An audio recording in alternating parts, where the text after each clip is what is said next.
Hey everybody, and welcome back to Kerbal Space Program RP-0. This is our Twitch recap episode from last Sunday, where we were continuing development on our asteroid mission. Not so much as a redirect, but an exploration, an asteroid nudge mission, perhaps. First step would be to switch the flag back to the Cosmonaut crash flag.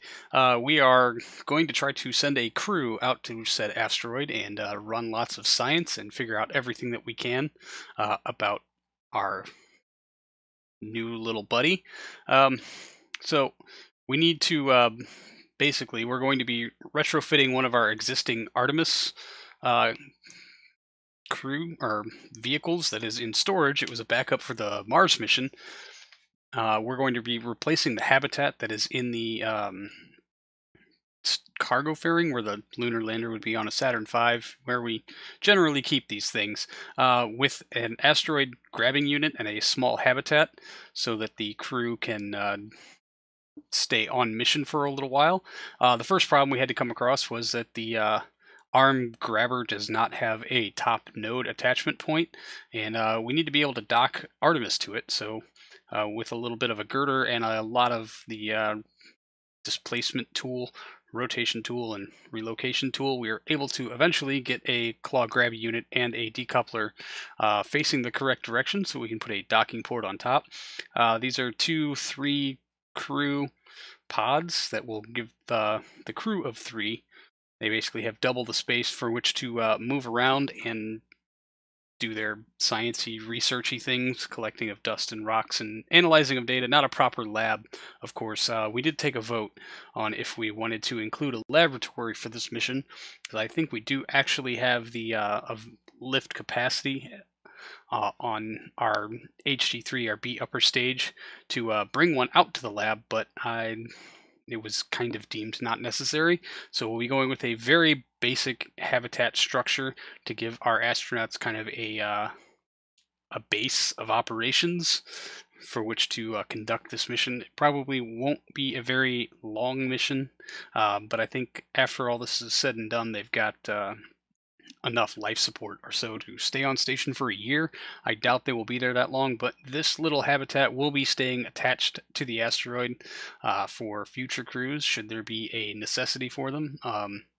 Especially if we decide later, once we have the technology unlocked, to start mining said asteroid, this will operate as a home base.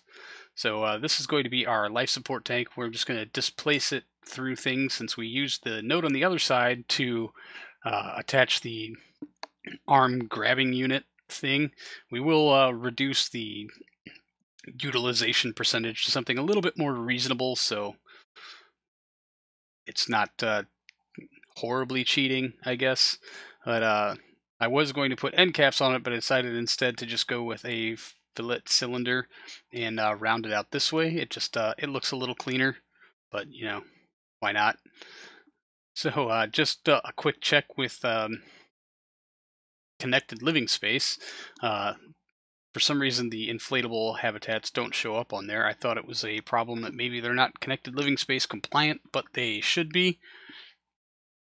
We're going to leave them attached either way. They could always use a little bit more space to move around. We've gone with a safety orange paint job to reassure our astronauts that they are in absolutely no danger on this mission whatsoever. We will need some thruster ports up front to help deal with aiming this thing at the rock appropriately. That will take a little bit of doing, although we don't by any means need to be absolutely or strictly accurate with it. It would help just to help guide us in if this had at least a little bit of its own control. And just a quick double check, yeah, 135 some odd days with a crew of 3 can be supported just by this laboratory module. And I forgot what I was checking in there, but no big deal. So we will save this to our sub-assemblies menu here in just a little bit, so that we can bring out our Artemis from storage and replace the long-term Mars habitat module with this nice little guy. It's pretty lightweight, does no more than exactly what we need it to do, which is just fine by all accounts, but it's time to pull out that Artemis. And there she is, our mighty mission to Mars. Now, the very first thing we need to do is make some updates to this platform. Like I said before, this was a backup flight for our last Mars mission, which is actually scheduled to come home soon. So this thing has actually been sitting around for quite a long time. So we need to update the HG3 to the A variant because it has 5 ignitions, which we absolutely need if we're going to bring it out to this asteroid, as we proved with the last time we flew a mission out to the said asteroid. We needed basically 4 ignitions to get there, and even that was kind of doing a lot more on the back of RCS than I would have liked to, and with a lot lighter cargo. So we're going to expand the RCS tanks, basically double them, make sure they still have fuel. We'll need solar panels to power the radiators that will help keep some of that cryogenic liquid hydrogen cold, so that we can use it on the extended time it will take to get a rendezvous with our new Rocky buddy. And then we will remove the long-term Mars habitat and replace it with our rock habitat. Fits pretty nicely within the fairing, no big deal there. Just a quick double check of staging to make sure everything there seems okay. And then we do have a few more updates to make to Artemis itself. Namely, we need to update all the thrusters. We've unlocked another tech level on that regard, so they can be bumped up from level 5 to level 6. Just a small increase in thrust and a little increase in ISP also. We'll put these fairings back on and make sure that staging is a-okay. And now the last thing we need to update is to make this connected living space compliant. Currently, this is a fuel tank here at the nose of Artemis, which does not allow crew to pass through it. So we will swap that part for a passable crew tube between the Artemis capsule and the docking port. It's really just kind of a adapter to make the sizing fit better, look better, I guess. There isn't much of a point to it. But there it is. We do need to adjust which curve it is straight, because it looks better that just the minimum size for a crew tube is 2 meters, which is just a little bit larger than the nose of Artemis herself. So from certain angles, it does look a little weird. Unfortunately, not a whole lot I can do about that. Now we'll put the parachutes back on. We're probably going to need those. Double checking that crossfeed is enabled on this fairing. It absolutely should be, but for some reason it just doesn't like to share fuel very much. Double checking, making sure our parachute configurations are still a-okay. And now these tanks here, which carried a resupply of lithium hydroxide for Harmonia Station and a battery, will be repurposed to life support tanks. Just cuz. I was actually considering putting a little bit more fuel in there, but I wanted fuel for the actual descent phase when Artemis is coming home, and putting them below the heat shield doesn't do us a whole lot of good, seeing as how they'll be decoupled and left to burn up in the atmosphere. So we will include 2 very small tanks. We'll give them the nice gold paint job and then tuck them in appropriately. These are basically just thruster fuel for the capsule to keep itself oriented during its reentry phase. And then we will bring up the inventory boxes for our 2 container box. We're going to fill this with sciencey experiments, and I was pleasantly surprised to see exactly how many science experiments are actually usable, or have a little box checked next to them that says asteroid science, which made things alarmingly easy to figure out what experiments we should take and what experiments we should leave at home. But we were kind of pressing on the absolute maximums for the I guess volume was our limiting factor on what these containers would bring up for us. So there are some things that were left in here from Mars mission prep that we, strictly speaking, didn't quite need. The comms equipment, the lights. We actually probably do not need these strut connectors, although I thought bringing at least 4 would be cool, because then we could strut the new habitat to the asteroid itself, just for a little bit more of a rigid connection. So the solar particle collector, we actually had to mount inside the fairing. We know that can be collected by a Kerbal because we've done it before at Rosalina Memorial Station out on the moon. And we do have this new experiment, the Asteroid Sounding Experiment by Radioa. These require that multiple modules be placed on the asteroid itself, and then the experiment run, and it will generate science that way. So we're going to bring a bunch of them, or at least 2. Why not? And a bleed of neutrons. We're going to shift a few things around. I felt like bringing the connector ports is never a bad idea, just in case. It's always nice to be able to move supplies between vessels that may or may not have a compatible docking port. And something that might change before this mission actually launches will be the inclusion of maybe an octagonal strut and a metal plate for which to mount all of these nifty scientific experiments to, because I don't know how well things are going to work mounting them straight to the asteroid. It's kind of weird. And so we'll probably bring a pylon along, although the functionality of those has been a little suspect. We've had more than a few fail out at Rosalina Memorial Station out on the moon. So, you know, I guess it's worth a shot, seeing as how this is kind of just a temporary installation. Anyway, so we will get the rest of Artemis buttoned back up, and then of course we have a staging error in here somewhere with our launch escape system. We'll double check the vehicle, make sure everything is fueled and that it looks appropriate before we get on outside and get this thing prepped for a test run. This is really just a staging check and to see what kind of Delta V figures we're looking at once we get into orbit. So I will turn you on over to Old Me live during the broadcast. Good call. All right, SAS is on, throttle is full, all engines queued correctly. Oh, headphones way too loud. I think we're spooled up. Oh, come on. We missed, this is why we run simulations, everybody. We have 4 of our LES tower thrusters have fired with our state launch clamps, which I swear was not a thing in the VAB. I think there's still enough left on it to get it clear of stuff. We'll just see how well that works. It's a simulation, we don't need to abort. It'll be fine. Everything is fine.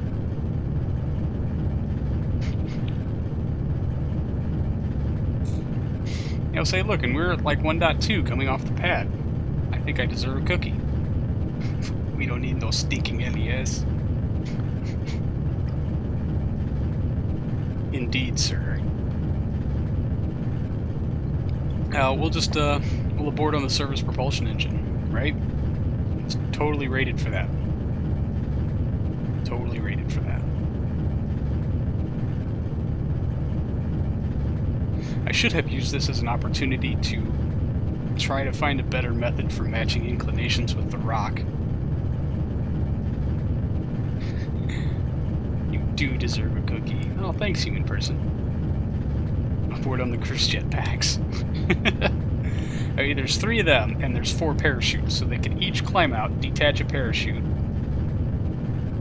and then return home safe, eventually.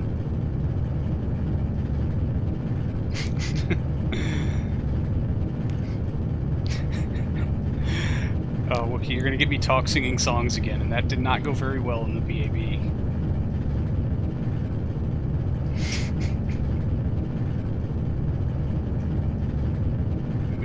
I mean, can you really talk sing a song when it's almost talk sung already? Oh, it's time for gravity turn. Thanks, chat.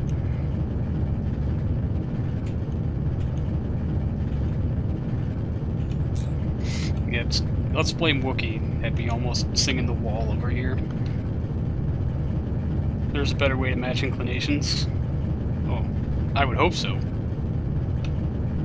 Just remove all the avionics to get even more Delta V. More Delta V, yes, but in one direction. if any of you starts type singing One Direction to me, we're gonna have problems.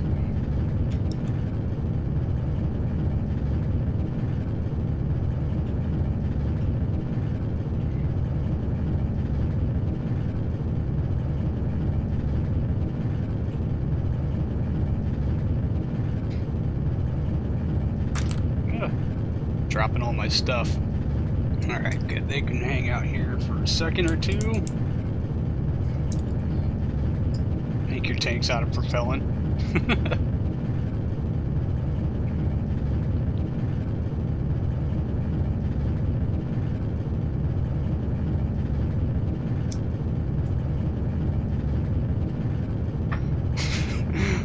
Launching away. Your inclination nodes lines up with the perigee of the rock. Yes. I just need to see what that looks like. I'm a very visual learner. Make your engines out of propellant too. Good call. We should write that up and send it to somebody. Either just start in a circular orbit and place your maneuver node, boost up and burn at that point. So I would like my ascending or descending node to line up with the perigee of the rock, just to make things as efficient as possible. And I need to basically sit down and work out where my launch point is going to be for that to be a thing. Like right now, it might be. You could push way south. Actually, no, if we stay right at the 90, that would be taking us up across a little bit of Madagascar. Nope, that's not the right thing. Don't look at that. No one saw anything. Nothing to see here. Where is... oh, simulation mode, so it's not going to render absolutely everything. Just stuff that's close by. Which is why simulations always go better than other things.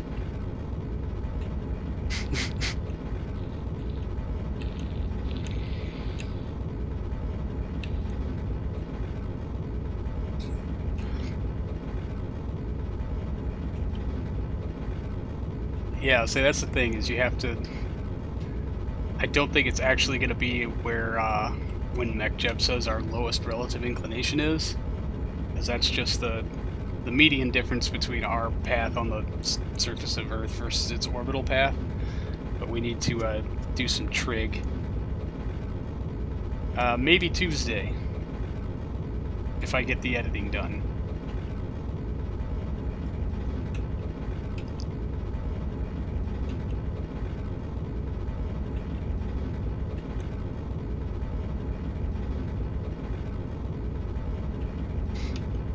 Yeah, and we're going a bit too high, but really this is just a staging test, so no big deal.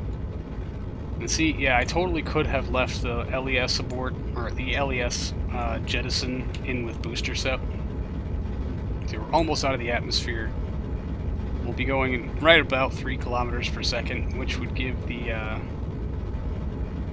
HG3 stage almost enough oomph to circularize. We're not allowed to talk about it. That's the first 2 rules of CCSA.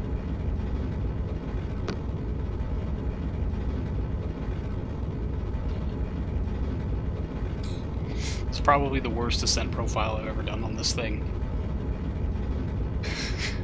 Because now I have like 3 songs looping in my head. Thanks, Wookie. And also the nagging thought of what's wrong with the F2T. There's booster sep, off and away. And let's just make sure this is the appropriate decoupler. Yep. LES. Slightly slower than normal, but still fine.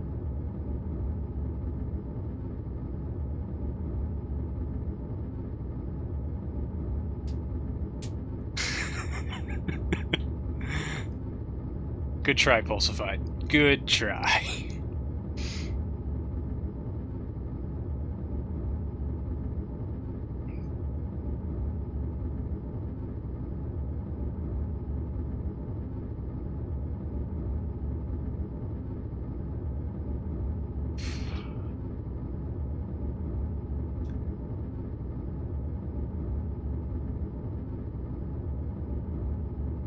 Well, the F2T came from the factory with one of them.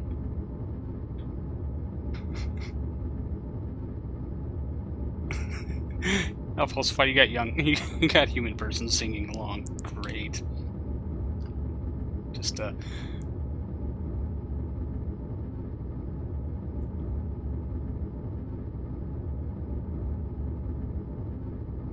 don't know. It comes out of the VAB sideways. It's where the boosters are that kind of determines these things. Do we want to spend fuel on roll? That's fuel that's not going straight backwards. Straight. Wow, that's a lot of algae, Florida. You might want to address that.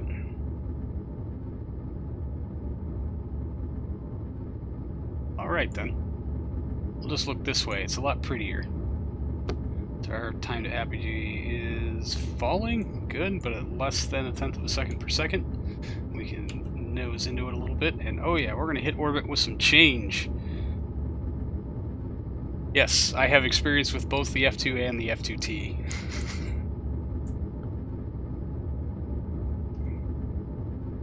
Lots and lots and lots and lots of experience with both engines. And yeah, no, they're torquey bastards. They're fun when they run.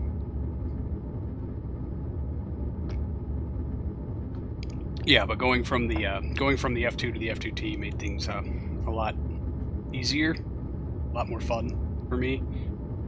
Rs-25, $50 million flashlight, and look at how well it works. We are 207 kilometers high, and we're still getting reflections. That try doing that with your 1,000,000 candle power spotlight.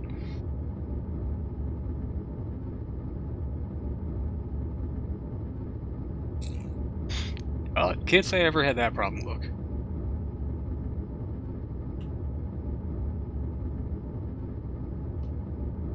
I'd say probably pushed something out of value for that tiny 8-bit computer. Overflow error. Need Makita drills on. You don't like DeWalt simulation gaming? My goodness.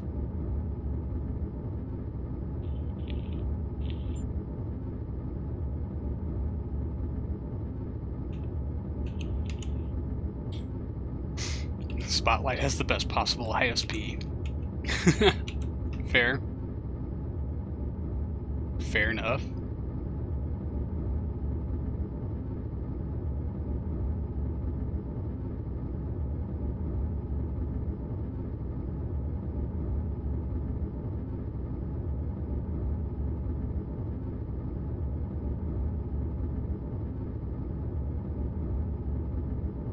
Okay, did you guys check the vane airflow meter?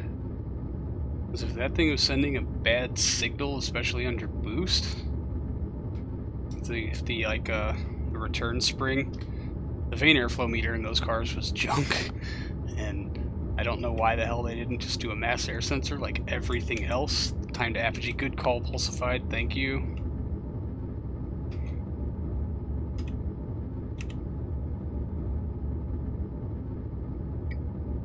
I had a lot of trouble with the vane airflow meters, doing really wonky stuff.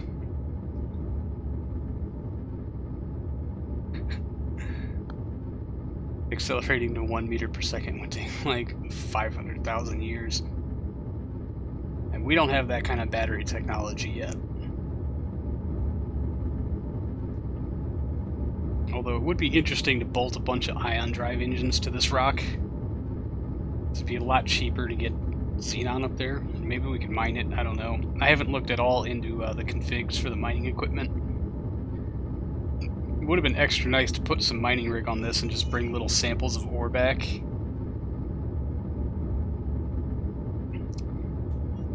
Just for, I mean really for like gold star points.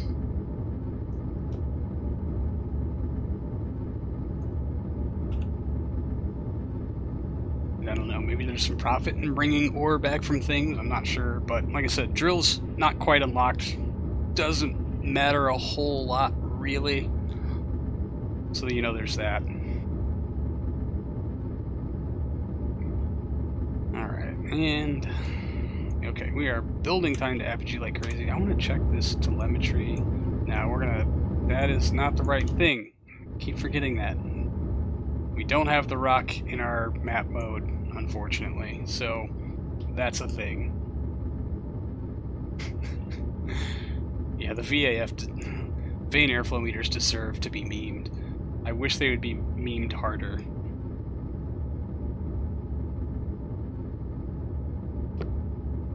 What's the real fun of the F2 versus the F2T is that the pistons were different and the rods were forged, so if you had turboed it and left the NA transmission attached, it would have been absolutely ridiculous. Alright, 519 by 171, that is an orbit, with about 1 kilometer per second left in the tanks, despite our terrible trajectory. Not a big deal, so let's get rid of that. Turn on our RCS, that would be a good thing to do, and let's check our power draw versus these two panels.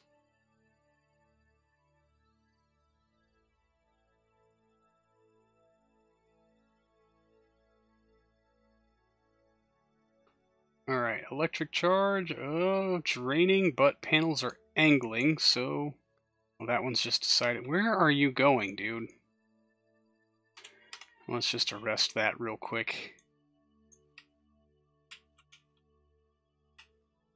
And get ourselves angled in, because one panel is not going to do it. Also, activate radiator.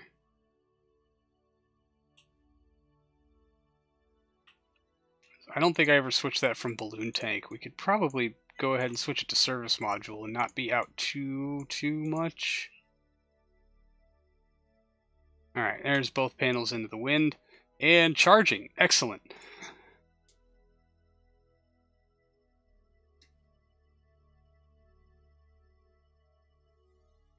We need mining argon. We have plenty of argon. It's about 1% of the atmosphere. What we do when all your ion fuel resources are gone. Womp womp womp. Oh, it's... Yeah, very possible to blow those engines up. I think I blew up 2 FTs before I got to an F2T. Does the first stage induce a roll when it separates? Yeah, the separation motors are off at a little bit of an angle, which is unintentional, but it just kind of looks cool. Wah, wah, wah. Are we telling noble gas jokes now? They don't react. Crashes polluting low Earth orbit. He leaves big-ass hydrolock stage in orbit after every DN series launch. There's enough fuel left in it to where the very small plastique charges within the core completely destroy it every time, without any debris whatsoever. It is, in fact, a perfect detonation. Yeah, we should lock these, but the thrusters on the crew cabin are also locked, so that doesn't really matter a whole lot. And, wow, 4,500 meters per second, accounting for 10 minutes runtime. That might be enough to get us to set asteroid. If it were here, we would try for it, but in the meantime, we do want to check our docking clearances. This is the other thing we can do if we need to generate more power, is just pop 2 fairings and extend Artemis's solars. Seems legit. It's entirely legitimate, I assure you. And I guess also we're going to see if the claw will work by trying to dock with our HG3, our B upper stage. Alright, and so set as target. Control from here. Never balanced the thrusters.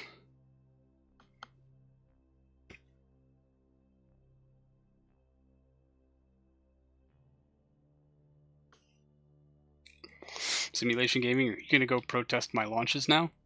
That'd be funny. Do it in a boat right off the coast.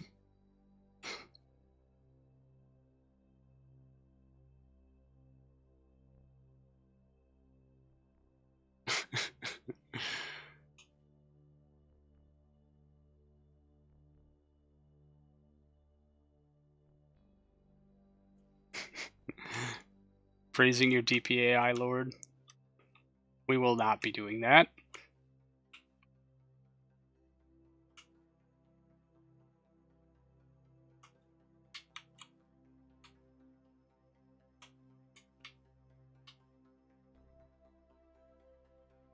Whoa there, buddy. Where are you going?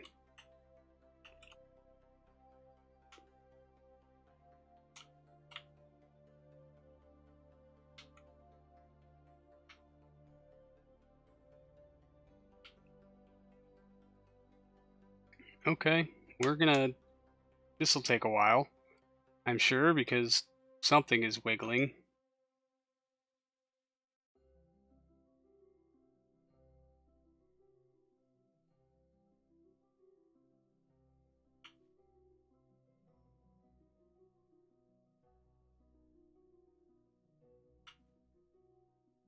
Wow.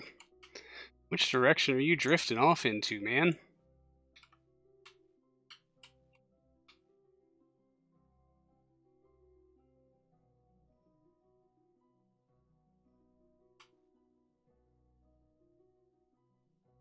I feel like something is wiggling here, and... Fail dock. No fail dock.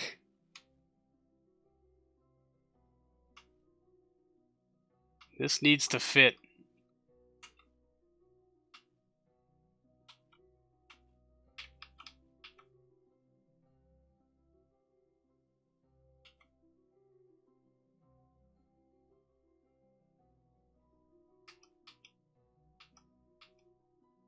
Oh, we're gonna scrape some thrusters here.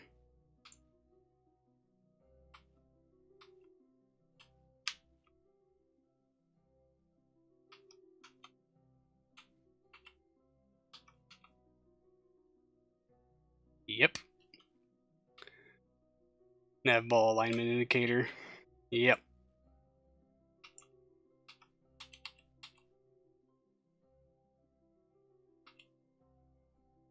Man, the drift on that thing.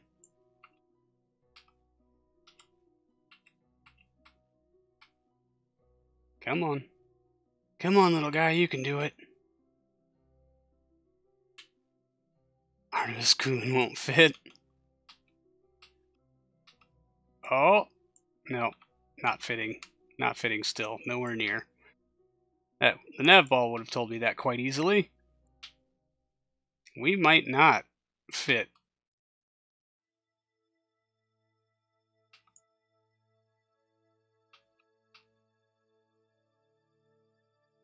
I forgot about clearance on those thrusters.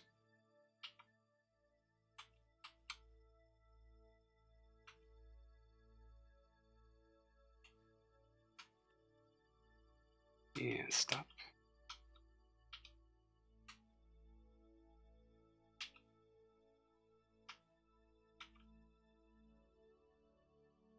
Oh. Well. Magnets. Come on, magnets. Do your wiggly worst. Yes! We fit! Yes, I am still making life hard by using connected living space. And we're in the nick of time. Too bad we have one thing left to test here.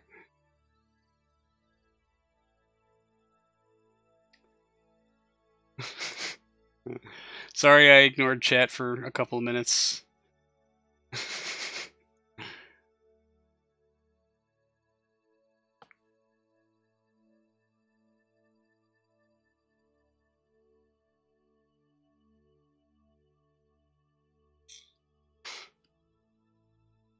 Turn off SAS when the magnets start working.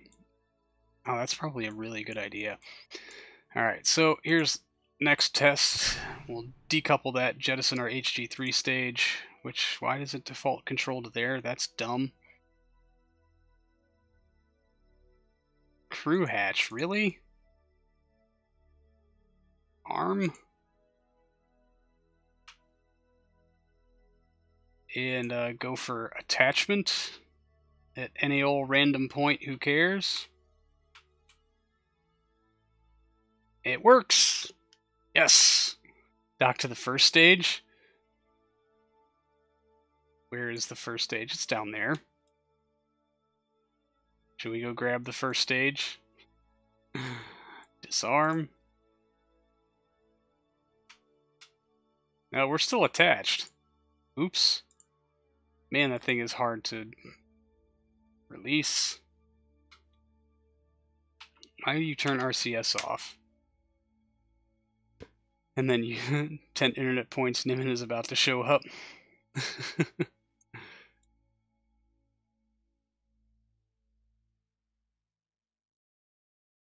Did we lose it? Did it drift out of range?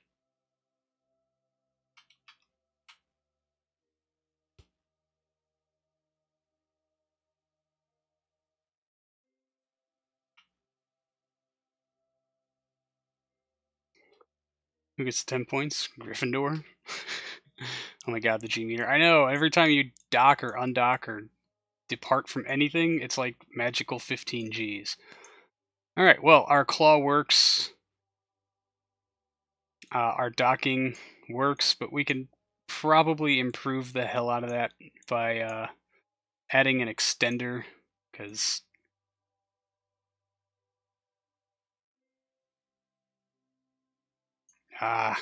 why you play dumb tricks on me, camera? Yeah, I don't think technically those ports are not clipping. I mean, they're like barely clipping. But still, that's that might be a problem.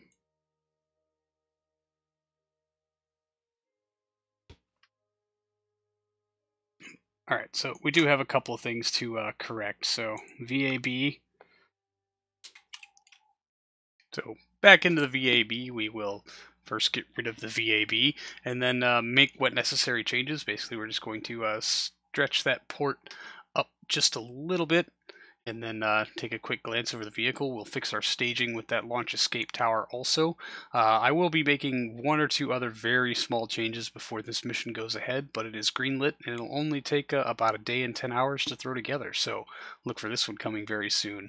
Anyway, that's going to do it for this episode, everybody. Thank you so much for hanging out. I really do appreciate it, and I will see all of you in the next one. So until then, see you later.